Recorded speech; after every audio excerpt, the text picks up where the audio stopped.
Devotional Siva viewers அனைவருக்கும் வணக்கம்.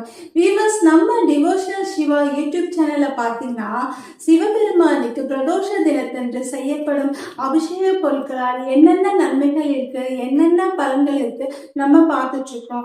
ஏற்கனவே தேன் அபிஷேகத்தால என்ன பலன்கள் இருக்கு, அரிசி மாவால் செய்யப்படும் அபிஷேகத்தால் என்ன நன்மைகள் இருக்கு, பஞ்சாமிர்தத்தால் செய்யப்படும் அபிஷேகத்தால் என்ன நன்மைகள் இருக்கு நம்ம ஏற்கனவே பார்த்துட்டு இருக்கோம். அந்த வரிசையில இன்னைக்கு நம்ம பார்க்க போவதுதான் கரும்பு சாறால் செய்யப்படும் அபிஷேகமும் அதனுடைய பலன்கள். இதை பத்தி தான் இன்னைக்கு நம்ம பார்க்க போறோம். ஒரு சிலருக்கு பார்த்தீங்கன்னா உடம்பு ரொம்ப சோர்வாவே இருப்பாங்க. எவ்வளவு மருந்து மாத்திரைகள் சாப்பிட்டாலும் சரி, பழங்கள் சாப்பிட்டாலும் சரி, காய்கறிகள் சாப்பிட்டாலும் சரி, அந்த உடல் சோர்வு போகவே போகாது. ரொம்ப பலகீனமாக இருப்பார்கள். அப்படிப்பட்டவர்களாக இருக்கட்டும், மற்றும் சிலருக்கு நோய் தொற்று அடிக்கடி வந்து கொண்டே இருக்கும்.